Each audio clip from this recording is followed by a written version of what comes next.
Boa tarde pessoal, meu nome é Pedro Gabriel e na live de hoje vamos estar aqui a falar um pouco sobre o processo e as considerações práticas que devemos ter ao estruturar o processo para que consigas atingir os teus objetivos e para que este seja um sucesso. E antes de entrarmos em qualquer estruturação a nível de treino, em qualquer estratégia para melhorar determinados hábitos, seja a nível alimentar, seja a nível do treino, nós temos vários fatores que devemos de levar em consideração no processo.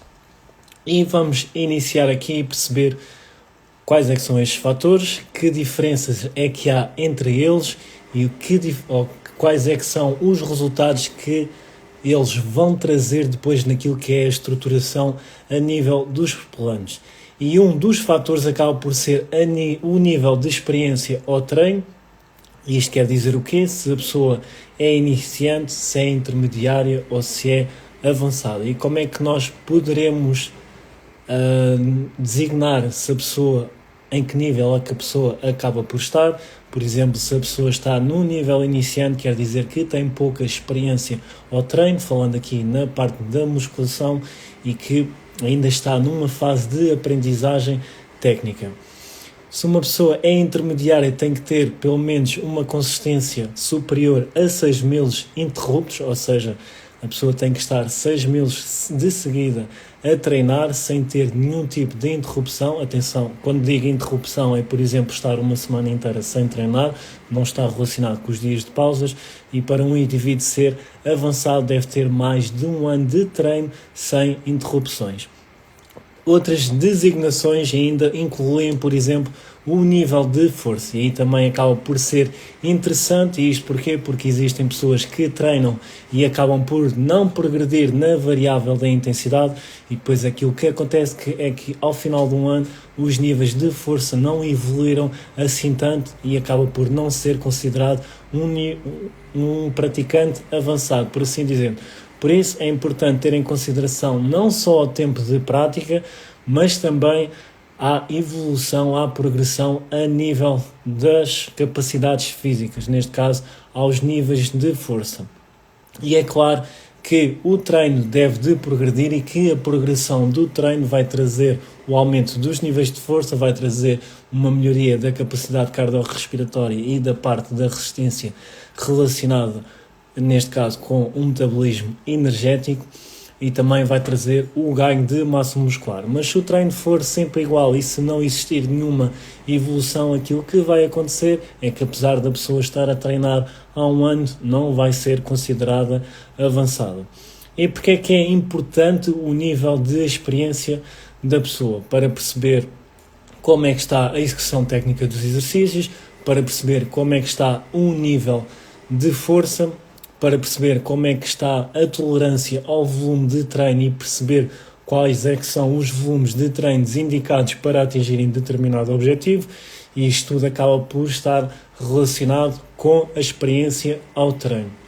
E como eu disse, porque se o treino não progride ao longo do tempo, acaba por não existir uma evolução. E muitas vezes os erros que as pessoas cometem é que numa fase inicial ao treino, em que deveriam-se de focar mais na aprendizagem da execução técnica dos exercícios e não necessitam logo de começar a treinar com uma grande intensidade ou com um grande volume. Isto porquê? Porque como não estão habituadas a treinar as adaptações ou o estímulo que necessitam para ter determinadas adaptações, esse estímulo acaba por ser mínimo, e muitas vezes estão nas fases iniciais a treinarem com um maior volume que aquilo que conseguem recuperar, e muitas vezes acabam por não conseguir progredir ao longo do tempo devido à má estruturação a nível do treino. E por isso, mesmo que sejas iniciante, tens de ter cuidado com esta condicionante. Depois poderemos passar também aos hábitos instaurados, ou seja, que tipo de hábitos é que a pessoa tem. Neste caso, se são bons hábitos, por exemplo, a nível alimentar, se são maus hábitos a nível alimentar, e isto vai ter uma grande diferença na adaptação ao processo. Porque uma pessoa que já tem bons hábitos alimentares e que já faz, de uma forma geral, as melhores escolhas, é mais fácil seguir à partida um plano alimentar bem estruturado. Uma pessoa que acaba por ter maus hábitos tem que perceber porque é que esses maus hábitos estão instaurados e em que contexto é que eles acontecem. Isto porquê? Porque existem muitas pessoas que acabam por ter maus hábitos devido ao contexto em que estão inseridas, ao facto de terem sempre à disposição determinado tipo de alimentos, ao facto de, por exemplo, estarem muitas horas do dia sem comer, ao facto de, por exemplo, tentarem adotarem estratégias como o jejum intermitente e outras estratégias em que, apesar de fazerem menos refeições ao longo do dia, o facto de não terem a saciedade controlada, quando vão acabar por comer, vão acabar por extrapolar na ingestão alimentar, fazendo com que ingiram mais calorias e por vezes alimentos que não são tão benéficos para promover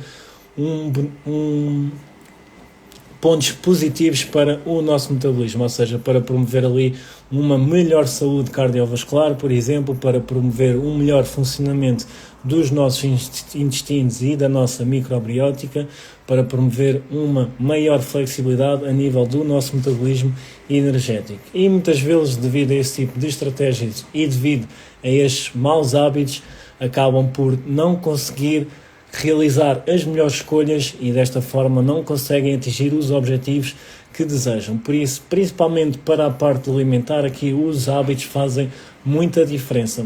Também existem maus hábitos de treino e erros que acabam por cometer a nível do treino que está a impedir que atinjas os resultados que desejas. Ou seja, muitas vezes acabas por não progredir nas cargas porque achas que se treinares com mais carga vais ficar como um homem e isto não é real, a mulher não vai ficar como um homem só por treinar com mais carga. Outro mau hábito, por assim dizendo, são os descansos curtos entre as séries e as mulheres principalmente acabam por ter esta tendência porque acabam por treinar com menos carga e descansam menos entre séries, muitas vezes para tentarem despachar o treino. E muitas vezes o que é que acontece? Que não conseguem progredir a nível do treino porque não descansam entre as séries e acaba por ser depois uma consequência. Estes, por exemplo, são maus hábitos.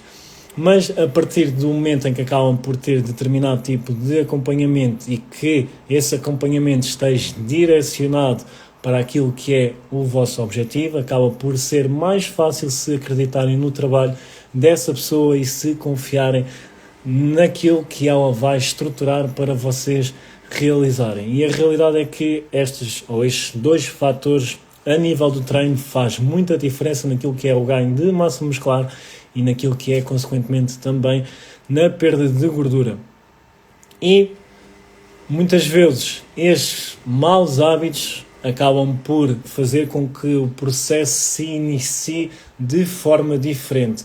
Porque para uma pessoa que já tenha bons hábitos, acaba por ser mais fácil iniciar o processo e alterar aquelas pequenas coisas que precisa de alterar em comparação com outra pessoa que acaba por ter maus hábitos, em que primeiro tem que combater esses maus hábitos através de quebra de determinadas crenças, através de uma percepção e de uma compreensão do porquê de acontecerem essas más escolhas e, através desta compreensão e desta quebra de crenças, conseguirem adotar outros comportamentos que vão sim levar ao objetivo que desejam. E se nós formos comparar para estas duas pessoas, e aqui provavelmente também vão ter um nível de treino, ou seja, uma experiência a nível do treino diferente, já são dois fatores a ter em consideração antes de sequer de estruturar o treino, antes sequer de estruturar também o plano alimentar e perceber que outras coisas poderemos melhorar no dia-a-dia da pessoa para que haja uma maior facilidade em atingir determinado objetivo. E isto é só para perceberem aqui como dois fatores acabam por fazer a diferença depois naquilo que é a estruturação a nível dos planos. Outro fator muito importante acaba por ser a disponibilidade, ou seja, a disponibilidade que a pessoa tem, não apenas de tempo, mas também física, também mental, para conseguirem adotar novos hábitos que não estavam habituados. Isto também aqui tem que existir uma predisposição mental para existir uma mudança, porque se não tiverem esta disponibilidade mental, não vão conseguir mudar.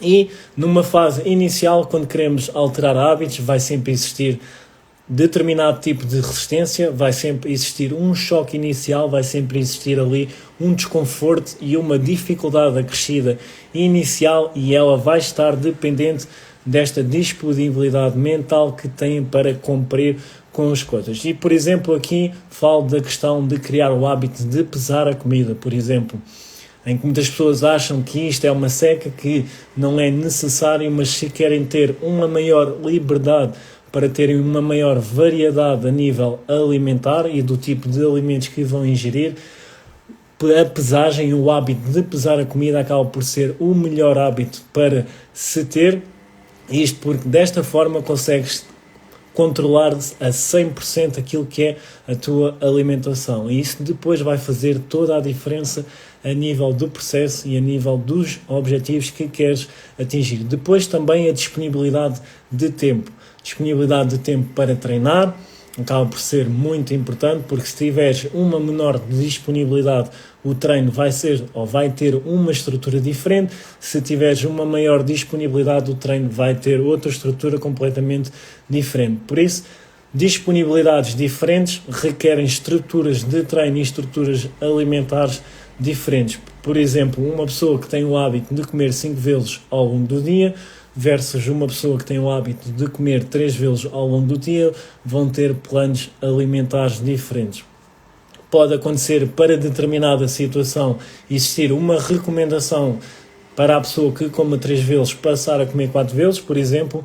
Aqui lá está a mudança de hábito, introduzir uma refeição extra, de forma a que se consiga conjugar os outros fatores relacionados aqui com a parte da alimentação, para promover uma maior saciedade, para promover uma maior adesão ao plano. E isto acaba também por ser muito importante. E lá está, entra outra vez a disponibilidade mental para a mudança.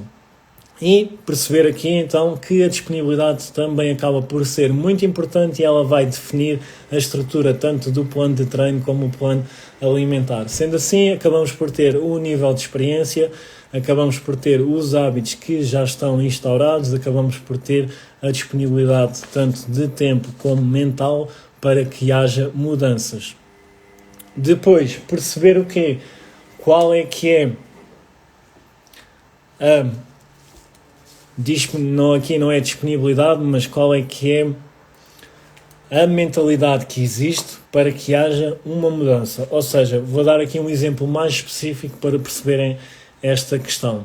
Existem pessoas que acabam por cometer más decisões ou más escolhas devido a determinados contextos sociais que acabam por participar. Por exemplo, visitas em casa, por exemplo, jantares ao fim de semana fora ou em casa de outras pessoas, determinados convívios em que vão ter más opções e acabam por tomar essas más opções.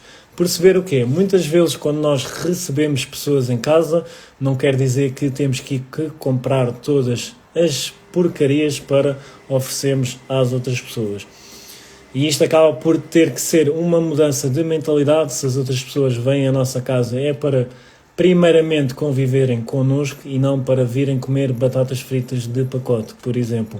E isso acaba por ser muito importante, porque se tu estás no processo, tu estás a meio de mudar determinados hábitos, como por exemplo reduzir a ingestão de alimentos processados, e se tens convívios todas as semanas em que vais ter à tua disposição batatas fritas de pacote e vais comer as batatas fritas de pacote, estás a ir contra aquilo que é o processo e estás a ir contra aquilo que é, ou aquilo que tens que fazer para atingir os teus objetivos.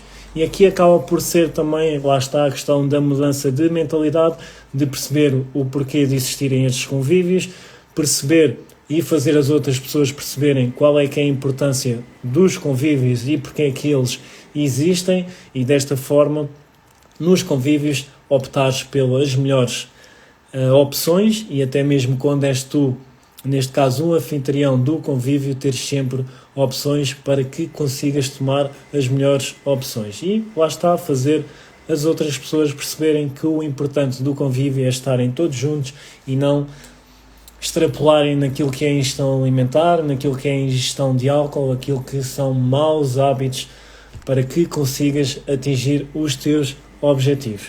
Depois, muito importante, e falando aqui nos objetivos, é a questão da definição dos objetivos. Isto porquê? Porque muitas vezes as pessoas acabam por ter planos estruturados e acabam por estar num processo em que os resultados que vão ter não estão de acordo com o objetivo que desejam alcançar. E esta acaba por ser a realidade. Já tive muitos clientes que queriam maximizar o desenvolvimento do glúteo e quando observei os treinos que estavam a realizar, tinha o volume inadequado para conseguirem desenvolver o glúteo. E desta forma, e com os treinos que estavam a fazer, não iriam conseguir atingir esse objetivo. Já vi outras situações em que os treinos estavam estruturados com um volume idêntico para os membros superiores, para mulheres que não tinham como objetivo desenvolver os membros superiores. E este é outro exemplo. E muitas vezes os treinos não estavam estruturados de acordo com a disponibilidade, fazendo com que existisse sentimentos de frustração por não conseguirem cumprir com o plano a 100%, e muitas vezes sentimentos de frustração acabam por ser ou por existir comportamentos de compensação e acabam depois por alterar ali o comportamento alimentar e fazerem coisas que não deviam. E por isso é que é importante termos os objetivos bem definidos, temos todos os planos estruturados de acordo com os objetivos, para que não exista períodos de desmotivação, para que a frustração não comece a aparecer, para não existirem comportamentos que vão ser inadequados e que te vão manter afastadas do teu objetivo. E muitas vezes acaba por levar à desistência. Porquê? Porque só se atingirmos os resultados que pretendemos, só se nós sentirmos que estamos no processo e estamos a caminhar em direção àquilo que queremos, é que nós vamos manter fiel ao processo. E só dessa forma é que vocês vão conseguir criar novos hábitos e sustentá-los no longo prazo. E isso acaba por ser o mais importante. E dentro da definição de objetivos, lidar com as expectativas é muito importante. E isto porquê? Porque às vezes as pessoas até têm as coisas todas bem estruturadas, estão a fazer as coisas da forma correta, mas acabam por ter uma expectativa irrealista em relação ao objetivo que querem atingir, seja no tempo, seja no objetivo final. Ou seja, as pessoas acham que vão atingir determinado resultado em 3 meses e aquele resultado demora 9 meses, 12 meses a ser atingido. E isso faz muita diferença, porque a pessoa passa os primeiros 3 meses a achar que vai ter aqueles resultados que só conseguiria ter em 12 meses e aquilo que vai acontecer, passado 3 meses, é que ela não vê os resultados que pretendia e acaba por ficar desmotivada, acaba por ficar frustrada. E se alguém tivesse dito que sim, é possível atingir aquele resultado, mas só no longo prazo, só nos 12 meses, a cumprir com os planos e a progredir em cada um deles, a pessoa conseguiria atingir aquele objetivo. De certeza que iriam passar 3 meses e ela iria estar satisfeita com os resultados que teria atingido em 3 meses. E isto porquê? Lá está, porque teria as expectativas alinhadas com aquilo que é a realidade. E muitas vezes isto acaba por não acontecer e muitas vezes muitas mulheres acabam por desistir a meio e estavam no caminho certo. E isto, falando depois de lidar com expectativas irrealistas, quando querem atingir determinado resultado que outra pessoa atingiu, acaba também por ser uma situação em que vai causar frustração. E isto porquê? Porque cada pessoa é individual, é um indivíduo, tem estruturas ósseas diferentes, os ossos são os mesmos, mas a estrutura é diferente, uns são mais compridos, outros são mais grossos, por assim dizendo. Mesmo a própria estrutura muscular acaba por ser diferente. Dentro do mesmo músculo pode ter uma composição de fibras tipo 1, tipo 2 diferente. A composição corporal vai ser diferente. Existem mulheres que têm uma maior disposição para terem mais gordura corporal do que outras, e tudo isto vai influenciar depois naquilo que são os resultados. E se tu estás no processo e queres atingir o resultado que outra pessoa atingiu, a probabilidade disso acontecer é quase nula. Podes atingir resultados similares naquilo que são ou em relação ao desenvolvimento que a outra pessoa teve. Por exemplo, se ganhou 5 kg de massa muscular, podes ganhar 5 kg de massa muscular, mas o aspecto estético vai ser completamente diferente. E se tu achas que, ou baseias-te nos objetivos ou nos resultados que queres atingir na outra pessoa, nos resultados que a outra pessoa atingiu, a única coisa que vais conseguir fazer é estar constantemente atrás de algo que não vais conseguir atingir, e a única coisa que vais conseguir gerar são sentimentos de frustração. E lidar aqui com expectativas também é muito importante. Isto porquê? Porque tu deves de procurar a tua própria evolução, deves de procurar atingir a tua melhor versão em todos os campos, seja a nível alimentar, seja a nível do treino, seja a nível da qualidade do sono, dos hábitos do sono, seja a nível de hábitos diários que te vão trazer uma satisfação e gratificação para aquilo que é o teu dia-a-dia e para que gostes realmente de viver e fazeres aquilo que fales. E para isto tens que ter um propósito. E o teu propósito tem de ser atingir a tua melhor versão e não estares à procura de atingir determinada evolução que outra pessoa teve, porque não vais ficar satisfeita com isso.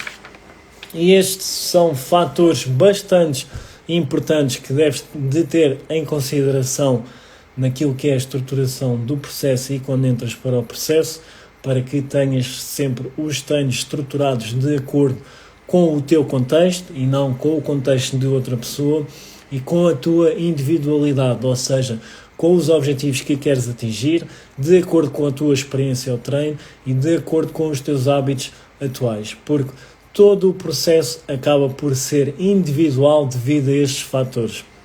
E todo o processo acaba também por ter uma direção individual, porque cada pessoa vai ter dificuldades diferentes ao longo do processo e de acordo com o nível em que está do processo, apesar de existirem dificuldades que são similares para contextos idênticos, cada pessoa vai experienciá-la de forma individual, vai ter determinada dificuldade para ultrapassar aquela dificuldade e isto tudo acaba por ser individual. Isto tudo tem que ser bem dirigido para que consigas atingir o teu objetivo.